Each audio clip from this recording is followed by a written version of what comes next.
Malumunuz Gazze'de bir yılı aşkındır yaşanan mezalimler hız kesmeden devam ediyor.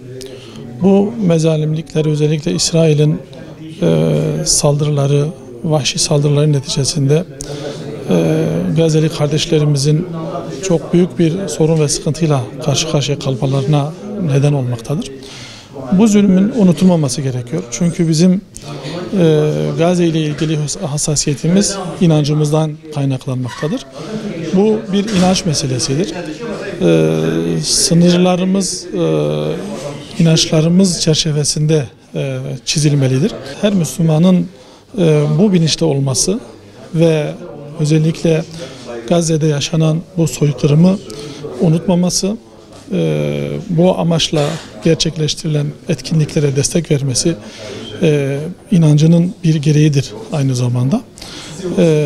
Gerek maddi destek olsun, gerek manevi destek çapında dua programları olsun,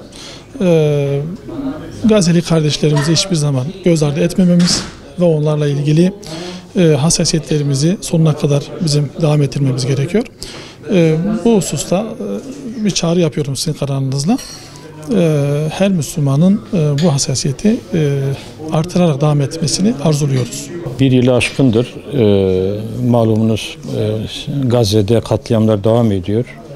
Ve özellikle son 20-25 gün çok daha şiddetli katliam haberleri alıyoruz.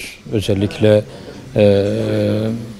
sivil alanlara, çadırlara kışın başlamasıyla zaten zor durumda olan Gazze'li kardeşlerimiz bu saldırılarla da artık nereyi güvenli bölge olarak nereye yerleşeceklerini bilemiyorlar.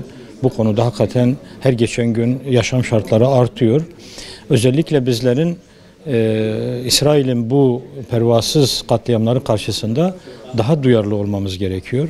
Ama maalesef biraz hassasiyetler azalıyor. İşte bu normalleşiyor. Bunun kesinlikle böyle olmaması lazım. Bütün kesimlerce gerek sivil toplum kuruluşları gerek halkımız Müslüman olan yani insani duyarlılığı olan herkesin özellikle bu katliamlar sürdükçe tepkilerini daha ortaya koymaları gerekiyor.